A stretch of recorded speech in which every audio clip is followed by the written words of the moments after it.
چھوڑیں، اسلام میں سنی شیعہ نہیں ہے، کوئی سنی شیعہ نہیں ہے، سب مسلمان ہیں۔ ہم سب کو چاہیے کہ ہم قرآن کی جانب آئیں۔ سورہ عمران کی سورہ نمبر 3 آیت نمبر 103 وَاعْتَصِمُوا بِحَبْلِ اللَّهِ جَمِيعًا وَلَا تَفَرَّقُوا۔ آؤ ہم اللہ سبحانہ و تعالیٰ کی رسی کو پکڑے۔ اللہ کی رسی ہے قرآن اور صحیح حدیث، اس کو پکڑو اور آپس میں مت بٹو۔ اور آپ دیکھیں گے کہ قرآن مجید میں کدھر نہیں لکھا ہوا ہے شیعہ، سنی، حنفی، شافعی، حنبلی، مالکی۔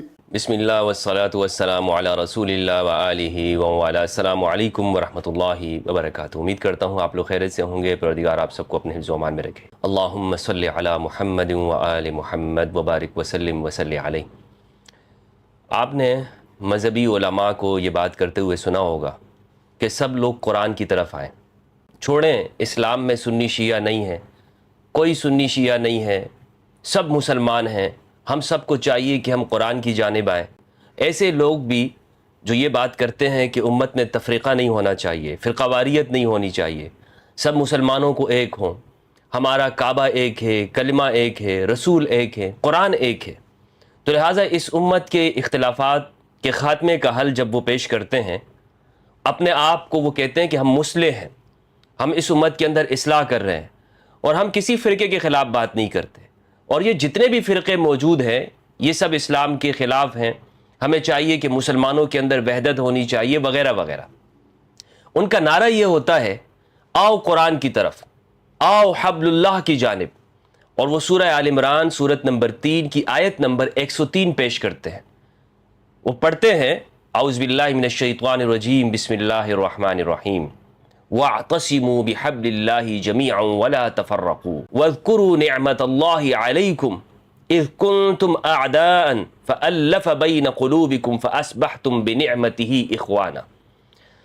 اس آیت کو پیش کرتے ہوئے اور اتنا اس کو تلاوت کرتے ہیں، آؤ حبل اللہ کی جانب، اللہ کی رسی کو مضبوطی کے ساتھ تھام لو، قرآن کی طرف دعوت دیتے ہیں۔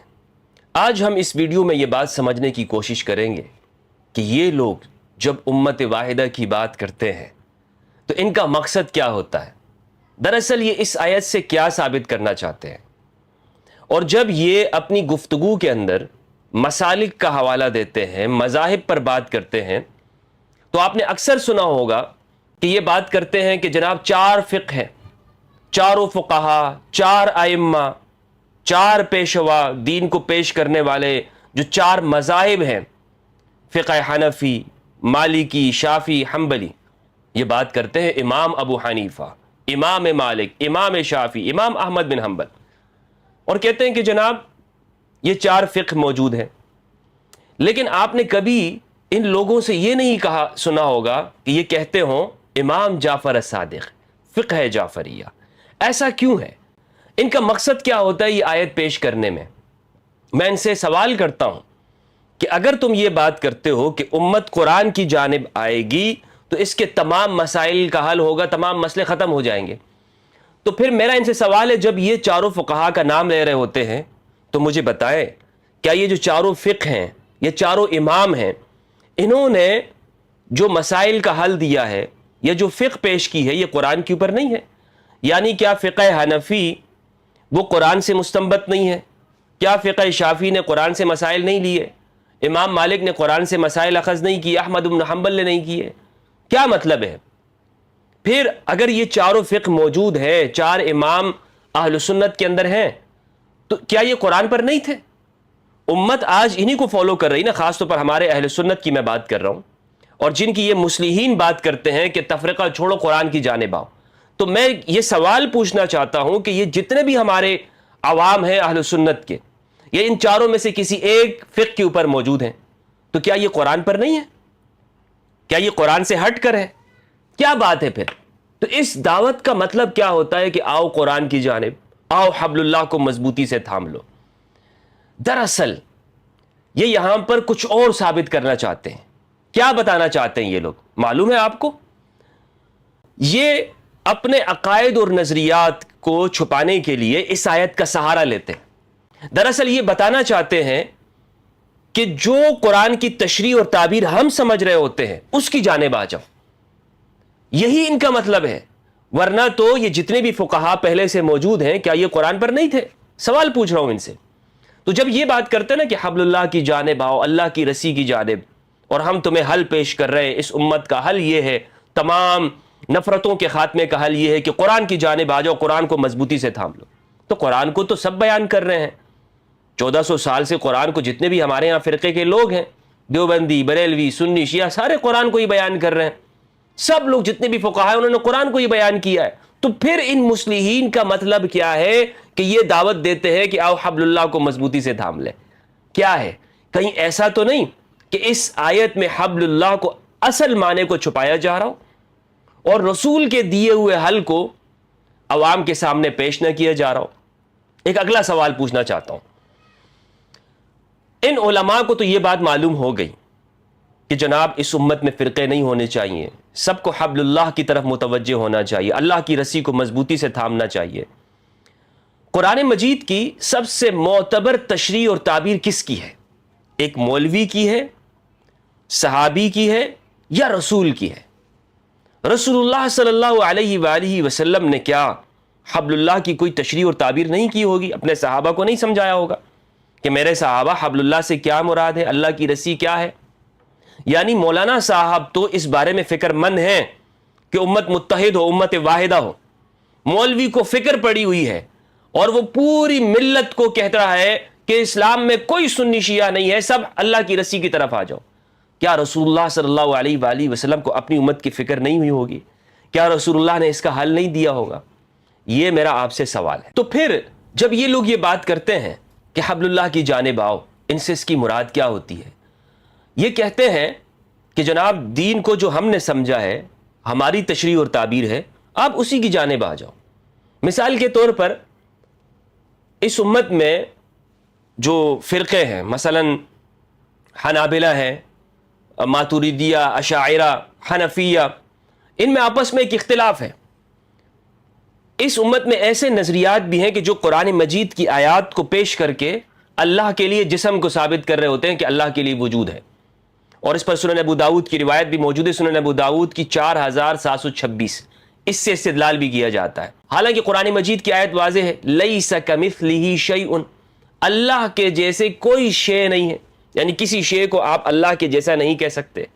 اسی طرح پھر میں حنفیوں سے کہنا چاہتا ہوں، کیا حنفیوں نے قرآن مجید کی ظاہر آیت طلاق سے ہٹ کر، جو طلاق کے بارے میں ہے، ہٹ کر وہ فیصلہ نہیں کرتے کہ جناب 3 طلاقیں ایک ساتھ دی جائیں تو وہ تینوں ہی شمار ہوں گی؟ حالانکہ قرآن کا ظاہر کیا کہتا ہے؟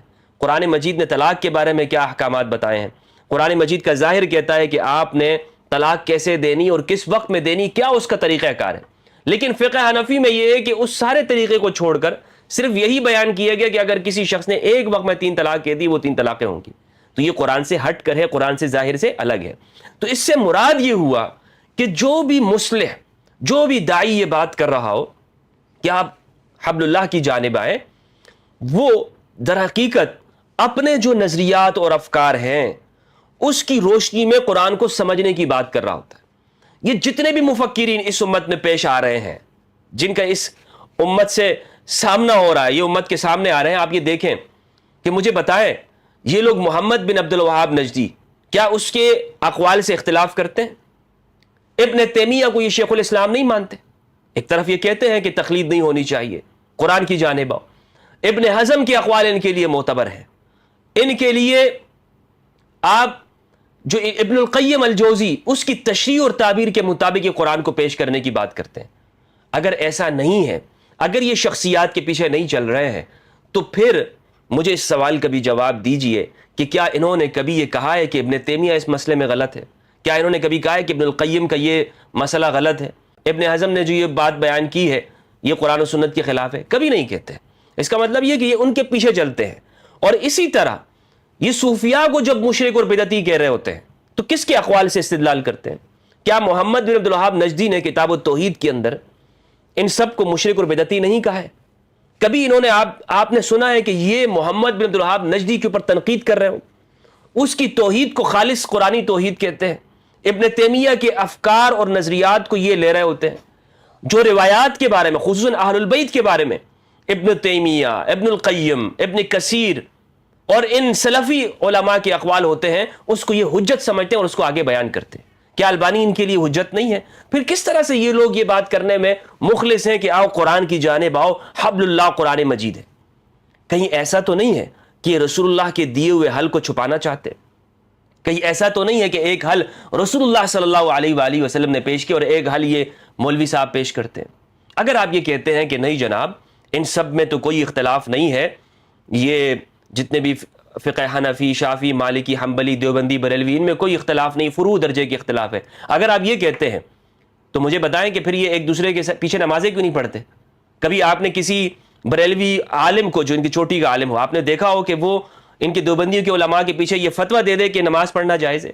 اسی طرح دیوبندی علماء کو آپ نے دیکھا ہے کہ آپ نے دیکھا ہے کہ یہ شادی بیاہ کے معاملے کے اوپر یہ بہت آسانی سے قبول کر لیتے ہو؟ کتنے گھر انہوں نے توڑے ہیں یہ فتوے دے کر کہ جناب بریلوی کے ساتھ دیوبندی کی شادی نہیں ہوتی اور اسی طرح دیوبندی کے ساتھ نہیں ہوتی۔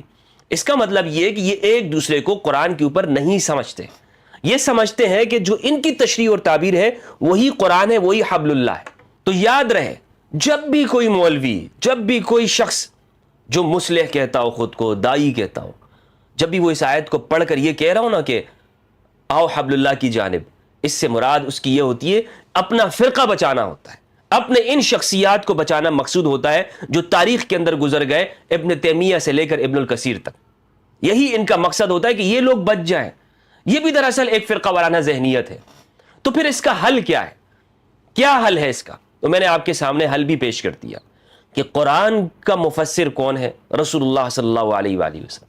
قرآن کی جو تفسیر رسول اللہ صلی اللہ علیہ وآلہ وسلم نے ارشاد فرمائی ہے وہی حرف آخر ہے، وہی حجت ہے اس امت کے لیے، اور اسی کے بارے میں اس امت سے پوچھا جائے گا کہ بتاؤ کہ تم نے قرآن کو کیسے سمجھا تھا؟ حبل اللہ کا معنی ایک مولوی اپنے فرقے کے نقطہ نظر سے بیان کر رہا ہے، اور ایک رسول اللہ نے ارشاد فرمایا۔ رسول اللہ نے کیا فرمایا؟ کہ میرے اہل البیت یہ قرآن کے ساتھ ساتھ ہے، یہ ایک دوسرے سے لن یتفرقا حتی یردا علی الحوض، یہ دونوں ایک دوسرے سے کبھی جدا نہیں ہوں گے۔ قرآن اور اہل البیت، یہاں تک کہ یہ دونوں مجھ پر حوض کوثر پر آ جائیں۔ صحیح روایت ہے۔ اہل البیت یعنی قرآن کو سمجھنا ہے تو وہ اہل البیت اسے سمجھائیں گے، مولوی نہیں سمجھائے گا۔ اسی لیے یہ اختلاف میں پڑ گئی یہ امت، فرقوں میں، تفرقوں میں پڑ گئی، اور اسے یہ بات سمجھ میں نہیں آئی کہ جناب کیا اس کا مطلب کیا ہے، حبل اللہ کیا ہے، کیونکہ رسول اللہ نے حل دیا ہوا ہے۔ رسول اللہ صلی اللہ علیہ وآلہ وسلم اپنے آخری ایام کے اندر اس پر کتنے فکر مند تھے۔ آپ روئے جا رہے تھے، آپ یہ کہے جا رہے تھے کہ ایک آنے والا اللہ کی جانب سے فرشتہ آ جائے اور میں اس کی بات پر لبیک کہہ دوں، میں دنیا کو چلا جاؤں، میں تمہیں چھوڑ دوں میرے صحابہ، لیکن میرے صحابہ میں تمہیں ایک ایسی چیز لکھوا کے دے رہا ہوں، یہ میں ایک ایسی چیز تمہارے اندر بیان کر رہا ہوں، ایسی چیز تمہیں چھوڑ کے جا رہا ہوں کہ تم کبھی بھی گمراہ نہیں ہوگے۔ یہی تو حل ہے۔ قرآن کہہ رہا ہے کہ تم اللہ کی رسی کو مضبوطی سے تھام لو، اور رسول کیا فرما رہے ہیں؟ تم کبھی بھی ضلالت میں نہیں پڑو گے، گمراہ نہیں ہوگے۔ کیا اس دونوں باتوں کے اندر کوئی فرق ہے؟ اگر ایک انصاف سے دیکھنے والا، عقل سے کام لینے والا اس بات کو سوچے گا تو اسے یہی بات نظر آئے گی کہ وَاعْتَصِمُوا بِحَبْلِ اللَّهِ جَمِيعًا کی درست تفسیر وہ حدیث الثقلین ہے، قرآن اور اہل البیت۔ اہل البیت کبھی بھی قرآن سے جدا نہیں ہے، اہل سنت والجماعت کی روایات ہیں۔ لیکن کیا ہمارا مولوی اسے پیش کرتا ہے؟ کیا کوئی مصلح، کوئی ڈاکٹر، کوئی ریسرچر اس روایت کو اس آیت کی تفسیر میں پیش کر کے امت کو بتاتا ہے کہ آؤ حبل اللہ کی طرف آ جاؤ؟ نہیں بیان کرتا۔ کیوں نہیں بیان کرتا؟ اسی لیے کہ یہ اپنے فرقے کو بچا رہے ہیں۔ یہ جتنے بھی اٹھے ہوئے ہیں مصلحین، داعی، یہ دراصل یہ فیک مفکرین ہیں، یہ جھوٹے ہیں۔ اگر یہ سچے ہوتے نا اپنی دعوت کے اندر تو یہ ساتھ میں یہ ضرور بیان کرتے کہ رسول اللہ نے کیا حل دیا ہے امت کے لیے۔ مولوی صاحب تو فکر مند ہیں، رسول اللہ نے کوئی فکر نہیں کی ہوگی، رسول اللہ نے کوئی حل نہیں دیا ہوگا، ضرور حل دیا ہوا ہے، لیکن یہ مذہبی طبقہ اسے بیان نہیں کر رہا۔ اس لیے بیان نہیں کر رہا کہ اگر یہ بیان کر دیا تو پھر تو ان کے مسلک، ان کے فرقے کا حقیقی طور پر خاتمہ ہو جائے گا، اور یہ لوگ اس کو خاتمہ کرنا نہیں چاہتے۔ اگر ان سے آپ انہی فرقوں کے اوپر سوال کرتے تو یہ غصے میں آ جاتے ہیں، جناب آپ نے ہمارے پر یہ سوال کیوں کر دیا، آپ نے ہم سے یہ بات کیوں پوچھ لی۔ حضرت عمر رضی اللہ عنہ نے کیا کہا تھا جب رسول اللہ نے ارشاد فرمایا ایتونی بکتاب اکتب لکم لن تضلوا بعدی ابدا، میرے پاس ایک تم کتاب لے آؤ، میں تمہیں ایک ایسا مسودہ لکھ دوں، ایسے رہنمائی تمہیں کر دوں کہ تم کبھی بھی میرے بعد گمراہ نہیں ہوگے۔ اور رسول اللہ نے یہی چیز غدیر خم میں ارشاد فرمائی، جگہ جگہ پہ ارشاد فرمائی کہ میرے بعد تم، حجۃ الوداع میں ارشاد فرمائی کہ میرے بعد تم قرآن اور اہل البیت، میری اولاد کو تھام کے رکھنا مضبوطی کے ساتھ، تم کبھی گمراہ نہیں ہوگے۔ یہی حبل اللہ ہے۔ حبل اللہ کی اصل تفسیر رسول اللہ کر چکے ہیں، لیکن اس حبل اللہ کو بار بار یہ لوگ بیان کر کے اور اپنی تفسیر کر کے در حقیقت اپنے فرقے کو بچا رہے ہوتے ہیں، اپنے نظریات کو یہ پیش کرنا چاہتے ہیں کہ بھئی ہم تو کسی فرقے کے نہیں ہیں، اسلام میں کوئی سنی شیعہ نہیں ہے، سب مسلمان ہیں، آؤ حبل اللہ کی جانب، صرف قرآن کی جانب آ جاؤ۔ نہیں بھائی، صرف قرآن نہیں، قرآن کے ساتھ ساتھ اہل البیت بھی ہیں جن سے یہ مولوی دور کر رہا ہے۔ قرآن کے ساتھ ساتھ اہل البیت بھی ہیں علیہم السلام۔ تو یہ ہے قرآن مجید کو سمجھنا اور رسول اللہ کے ارشاد اور وصیت کو سمجھنا، ورنہ تو حبل اللہ کی باتیں کرنا صرف یہاں تک ہی ہے۔ رسول اللہ نے فرمایا کہ یہ قرآن کو تو بہت اچھا پڑھ رہے ہوں گے، لیکن یہ ان کے حلق سے نیچے نہیں اترے گا، یہ دین سے نکل چکے ہوں گے۔ یمرقون من الدین کما یمرق السہم من الرمیہ، یہ دین سے ایسے نکلے ہوں گے کہ جیسے تیر کمان سے نکل جاتا ہے۔ اللہ سبحانہ و تعالیٰ سے دعا ہے کہ پروردگار ہم سب کو قرآن مجید کے سمجھنے، قرآن مجید میں تدبر کرنے اور اہل البیت کی معرفت عطا فرمائے۔ والسلام علیکم ورحمۃ اللہ وبرکاتہ۔